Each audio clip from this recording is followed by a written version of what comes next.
Thank you. We've been hearing about this for quite some time. Residents have shared their concern. We've heard this coming up at city council meetings there. Aurora said we don't have anything to do with this migrant crisis or trying to help because we just don't have the space. The hospitals were overwhelmed. What is it that you're seeing right now as far as this Venezuelan gang taking over now the migrant centers there?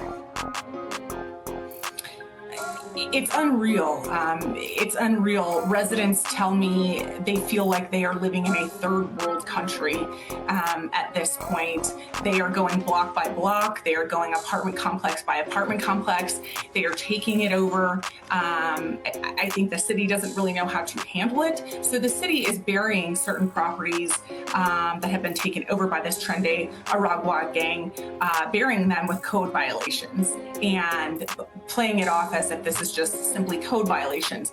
But this gang, they are marking their territory. They are putting up their gang-related graffiti on the blocks, on the areas that they have taken over. And quite frankly, I have heard too many stories from too many property owners, business owners, and residents to think that this is anything other than a complete gang takeover in parts of our city. Like, what are you hearing from them? Say the business owners, for example. What have they been experiencing?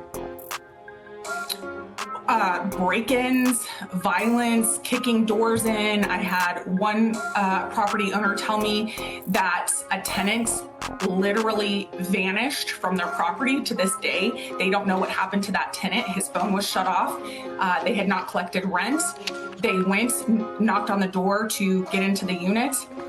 The Aurora Police Department had to come let them in the unit, and the whole place was filled with guns, money, and giant barrels of gasoline. I am being told that they are running a black market for gasoline. And again, like I said, to this day, they have no idea what happened to that man, to their tenant.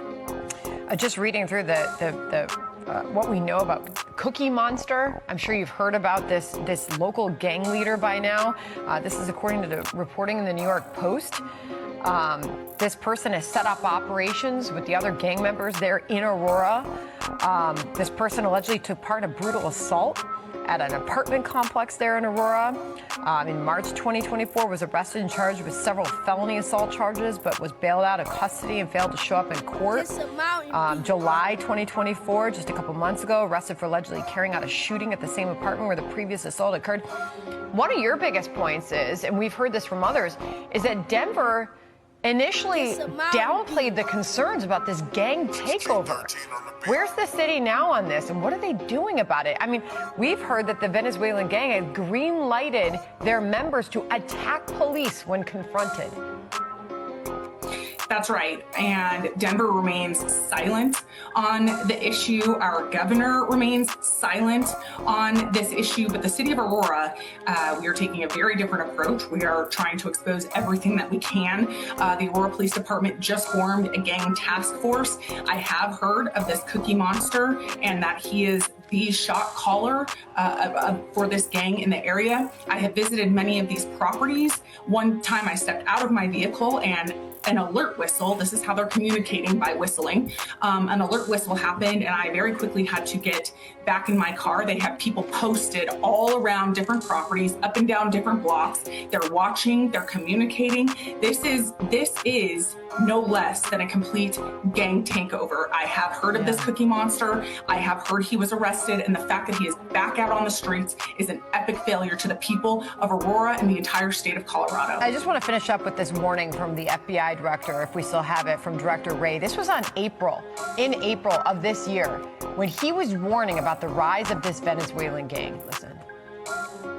We have ongoing engagement with intelligence community partners, state and local law enforcement, in some cases foreign partners, looking at whether it's their, drug trafficking, extortion, kidnapping for ransom, different kinds of violent crime, different kinds of trafficking and smuggling, even things like organized retail theft. Yeah, I mean, to your point, right? And we know that the Laken Riley murder suspect had ties to a Venezuelan crime gang, assuming this one, and that was a serious threat. And for so long, people think, well, this isn't coming to their backyard, and here Denver and these surrounding areas are dealing with it. Final thought from you. The final thought is that out of Aurora, Colorado, we are going to continue to stand up and expose this. I am working with many of these residents. I am personally pitching in and helping to get them moved out themselves. And a huge tell-all is coming very, very soon out of Aurora from these residents themselves, that we will not allow the state to continue to downplay this. We will not allow the federal government to continue to downplay this. Just a super tough time there, and people are watching this, and to your point, the more you raise awareness of it, people are speaking up. Thank you very much for joining us, Danielle.